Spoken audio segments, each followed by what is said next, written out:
for the evening to you. You can tell by the window that it's actually starting to get darker earlier, so it looks like it's like super late at night or something. It's not. It's actually a pretty decent hour. I just made a video today announcing a workbook actually, that I've created for 2026. And here is the book. And it's called Your Astrology Guide for 2026. Pretty simplistically written. I am so excited about it. I hope you can log on to anything Facebook or anything like that, mainly Facebook. Instagram's having a little bit of a tweak. So anyways, you can find out more all about it from there. I'm not going to go in detail on this video because we just had the new moon in Libra. And today, it's actually going to be tonight if you're on the East Coast. But yeah, we're going to have a lot of movement. So we have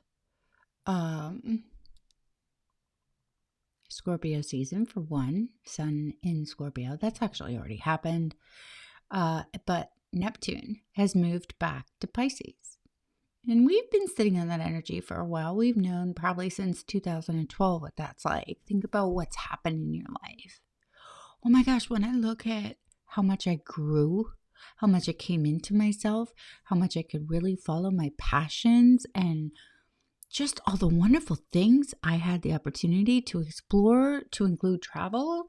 I'm just like, wow, what an incredible time. And Neptune's going back into Pisces, so for 2 months. So if there's anything that you've experienced all during that duration, but feel like there's something still remaining that you would love the opportunity to get done, well, it's in the next 2 months. So take the opportunity, grab it by the horns if you can. I'm super excited to announce that workbook, but also I am super excited for what 26 is going to bring, because I am going to spend these 2 months tweaking not only the book, how I want to utilize it in my membership, for the Luna Life membership, but also what I'd like to bring forward with everybody. I mean, there's no irony in the fact that during the time that Neptune was in Pisces, I started creating these workbooks, diving really deep into astrology. So and then here, all of a sudden, Neptune goes back into Pisces, and I'm making a video announcing the book, announcing my website, announcing the membership, announcing my workshops. And those are the kind of things that, without even realizing, is that energy of Neptune, moving in, because I thought about it and I'm like, oh, those workshops are for the next 2 months. So it's funny how life works that way. So if there's something you want to get done, it's time. It's definitely time. Now, I'd like for you to consider where Neptune sits in your chart in Pisces, if you haven't already. For me, it's my 10th house as an example, and that's career. And I just told you what I've been doing, and that's very much career related. Where does it sit in your chart? And what kind of things did you notice that might have happened for you? Yeah. If you have any questions, reach out to me, send me a message. I can help you with that. Now I'd like for you to look at where Scorpio is in your chart. I already can say that for me, it's in my 6th house, but where is it for you? Even if you don't have any planets in Scorpio, you still have Scorpio somewhere in your chart, and it means something, right? And then just look at the planet, which is either Pluto or Mars, See where that sits in your chart, because that's the communication. Notice the area. Yeah, just kind of look at where it is in your chart at this time. I can tell you that Mars is going to be moving into Sagittarius November 4th. So you might want to look into, because that is during that 2-month time frame, right? So Mars is going to be moving. Well, where is Sagittarius in your chart? For me, it's the 7th house of relationships. So yeah, see what kind of planets might be there. I know that, for Sagittarius, Mercury will be there too, and that's my chart ruler. So there's a lot of communication and relationships with others. I'm looking forward to that, actually. I have the positive mindset, right? Don't think negatively. How is that going to affect your personal life? Mars is action oriented. It's also cutting and severing. So that's something you can look at. It's communicative, giving your communication regarding those severing or action oriented type of things. That's right around the corner. We are not too far away from that. We will have a super full moon, literally. So let's see, Mercury goes into Sagittarius on the 29th. We have the sun already in Scorpio today, the 22nd. Mars will be moving into Sagittarius on the 4th. We have the super full moon on the 5th. And then Venus will go into Scorpio on the 6th. And that's getting deep. Sagittarius, if you think about the warrior, he kind of pulls back his bow the direction he wants to go. And Mars is action oriented in that direction too. So you may be talking about what you want to do, where you want to be, what you want to achieve. And that's always a good thing when you know the direction you want to go in, says the archer. Okay. So we are in a watery grand trine right now. And Scorpio is a water sign. Scorpio likes to really dig deep. Is there anywhere in your life that you thought you maybe had healed, but noticed things are coming up? I think that's really crucial and important because, like I said, Venus will be moving into Scorpio. So things that were suppressed may come to the surface. And that's on November 6th. I'm giving just a little preview of November because we're easing our way into that now that we've entered Scorpio season. What's going to be going on in Scorpio? Well, Venus is going to come for a visit on the 6th. And in this grand water trine, we may be really communicating a lot of emotions. But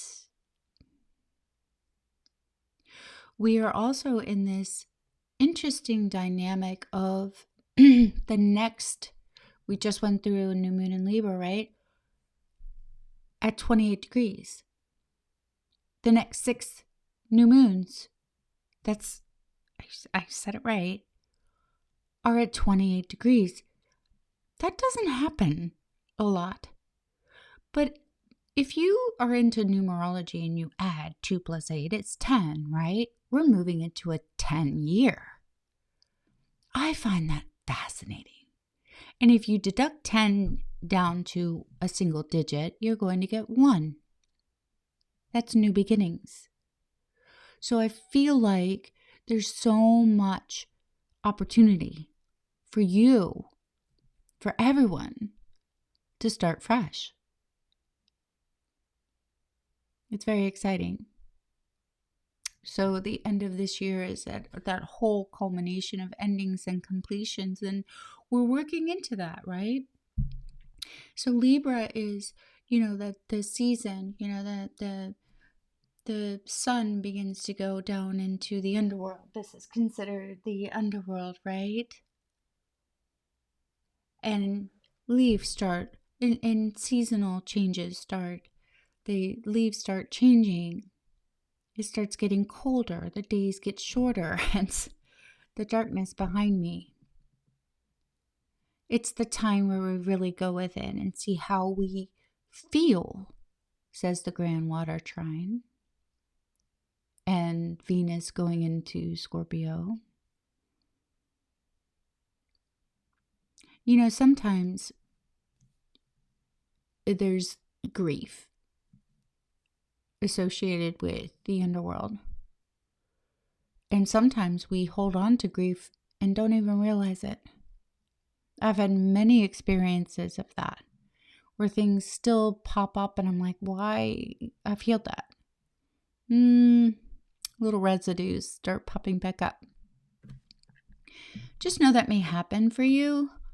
And I'm just looking at a few things in my notes. Yeah. Another thing to mention is that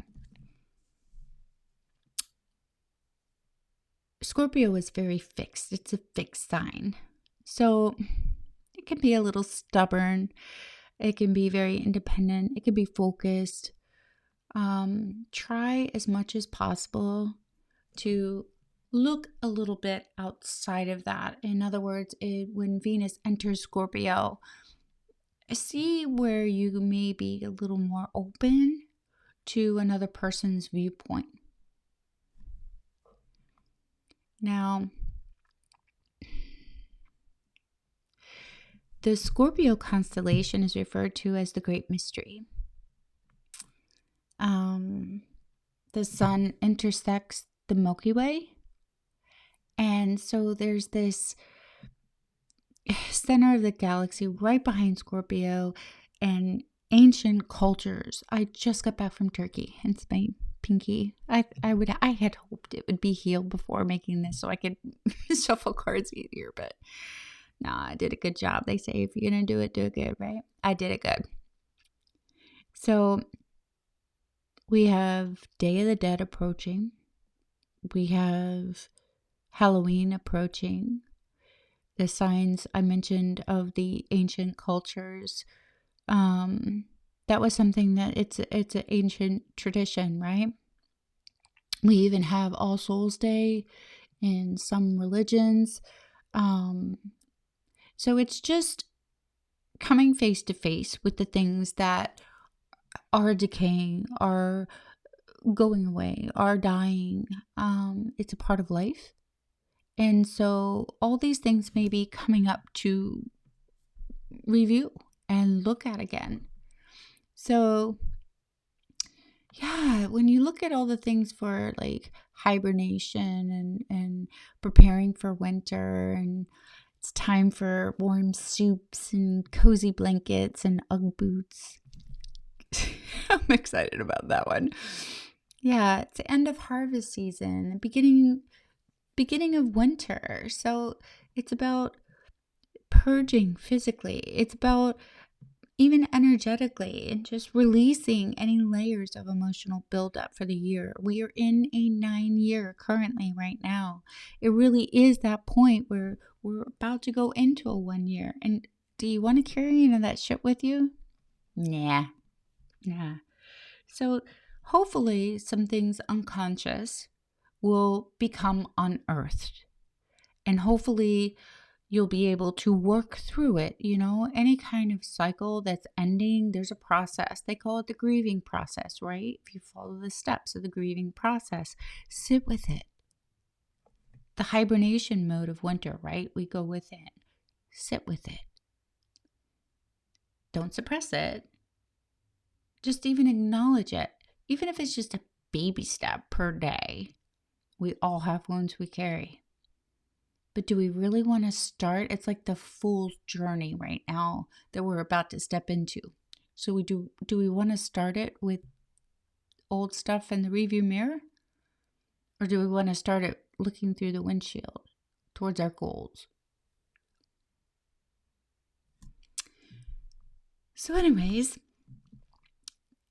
I do have some things that I would like to go over, but for the sake of the video that I'm already 15 minutes in, that I try to keep under 30 minutes, and I want to pull cards for Scorpio season.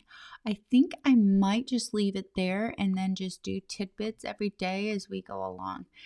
And so I was going to pull some moon cards, but I don't think I am. And I was going to use my normal deck, but for some reason, Gregory Scott's tarot is coming to me. So I'm going to go ahead and pull some cards there.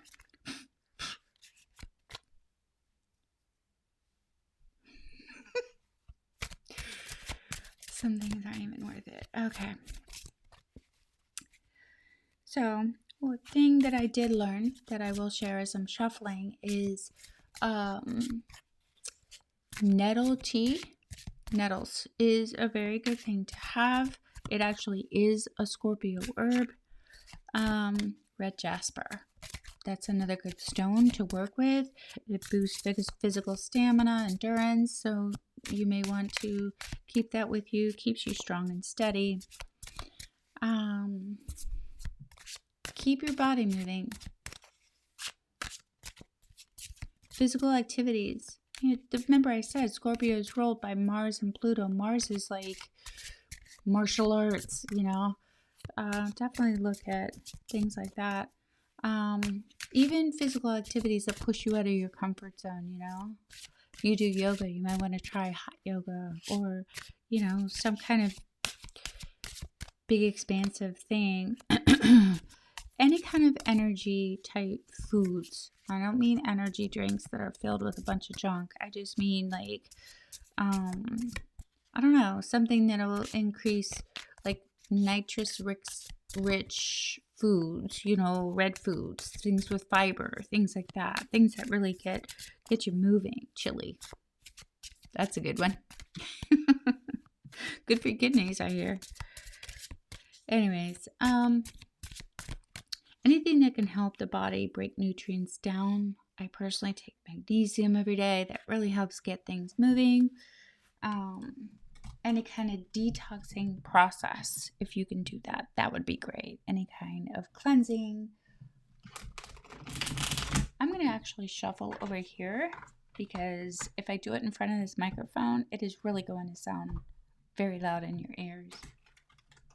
So behind me, right here, is actually all the planets that are already in a line currently. So if you screenshot it and zoom in, you'll be able to see. And I'm just giving a quick little shuffle here.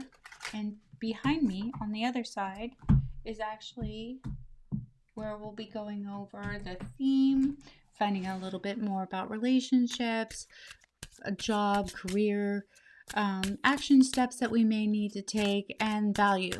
What do we consider and hold as value, which inevitably always is self-love. So I know I'm putting it out in the universe by saying that, but it's always so true. So let's look at the theme. The theme. Oh, that popped right out. Wow, 3 cups. Just being together, working in community. There's so much joy and happiness here, and they're celebrating, right? So that's the theme. Where can we work together? Where can we enjoy the time that we have together? Very much like a Libran energy working together, balancing Venus, that joy and love and happiness in relationships. We're just coming off that energy. So that is the theme. Where can we fill our cups? Where can we enjoy emotional happiness?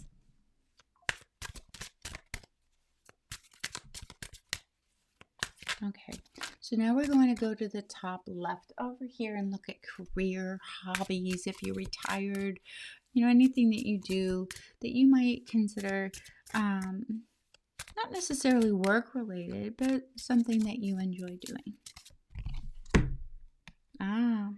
We have 6 of Wands. So is there some kind of activity? Is there something you want to band together and take action on? I'm sorry, I can't help it, but this immediately reminds me of the No Kings parades that just happened.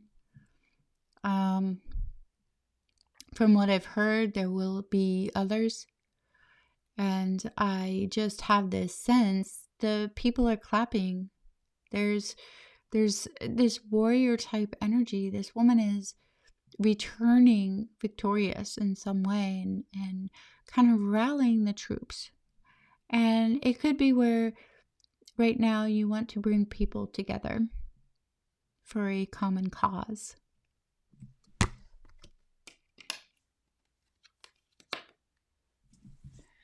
Value. Let's look at value. Oop, it flipped out and I want to take it. But did it flip back? Can I find it? Where are you? Wow.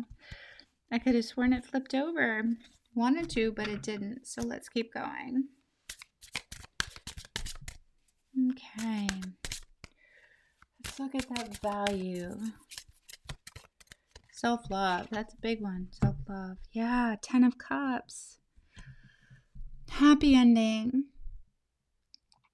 Remember, it's so interesting how I said the next full moons for quite some time, or not full, sorry, new, are going to be at 28 degrees, which is 10.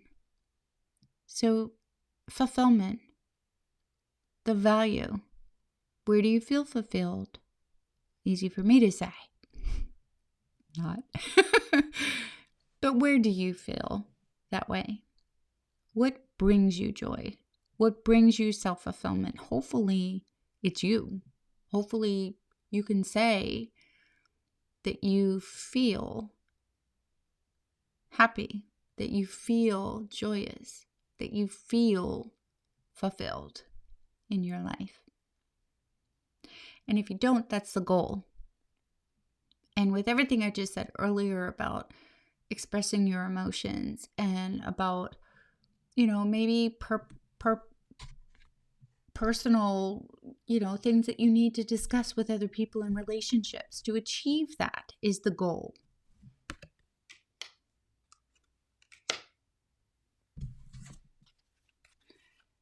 And now relationships. That may just tie in right there with that 10 of Cups. Yeah, immediately. Oh, you can't make this up. Look at this. 2 of Cups.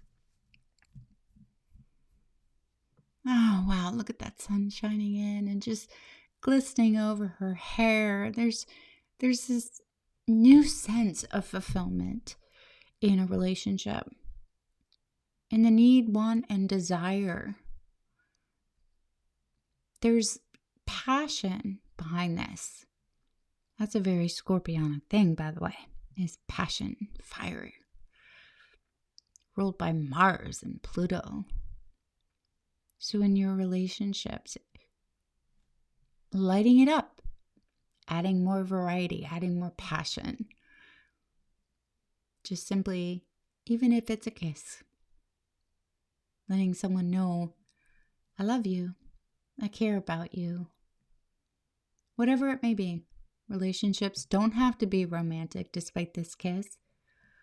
Making someone know or feel loved or feel important or feel cared about. And that could be to yourself as well. Again, so much desire and passionate energy. It's so Scorpionic. And now action.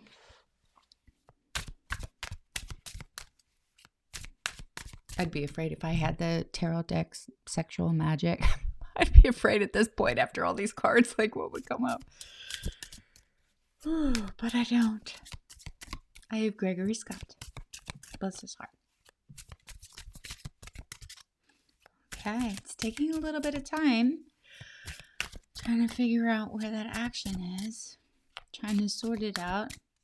Especially for the whole collective. This isn't an individual reading. I'm sure if it was, I would probably have the card already. All right, here we go. 4 of Cups. Is there something you're not seeing?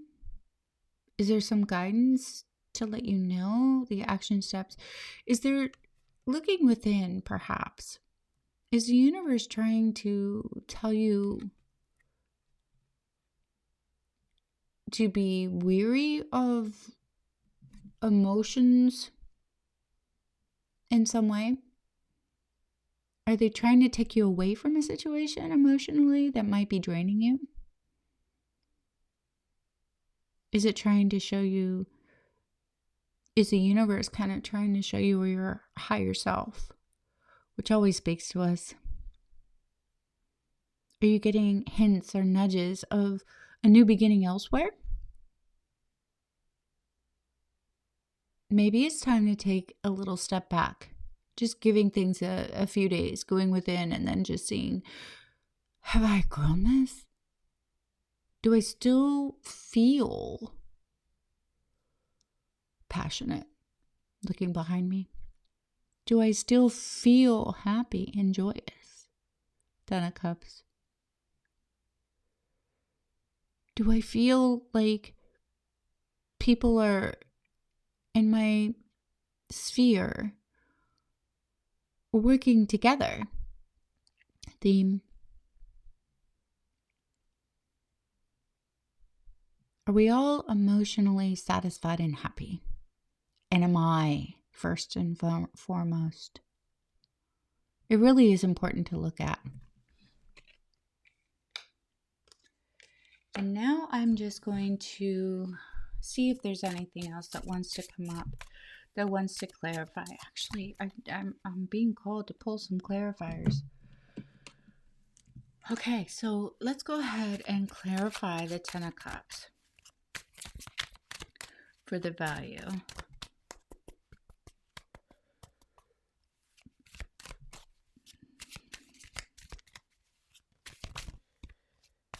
Yeah, maybe embracing and looking at some shadow self a little bit. Oh, Justice, here we go. Libra energy, first of all, but if you look at the lady who's looking down right here, right? She has a smile on her face and she's very happy. But is it a mask? Because when she looks down below at her reflection, it doesn't show the same.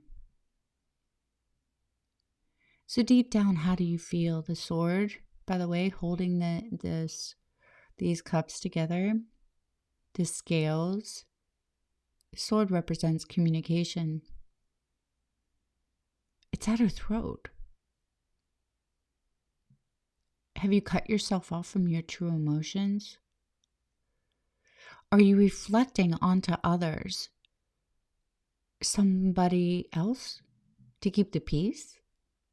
That's the justice and balance. So I felt called to take that and use that for the Ten of Cups.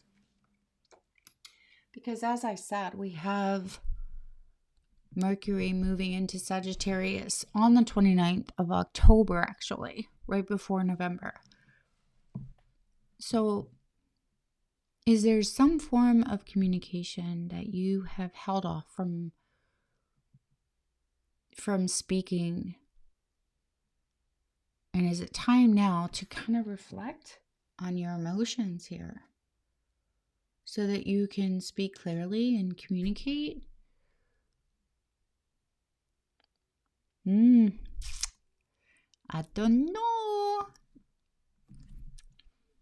I do know one thing.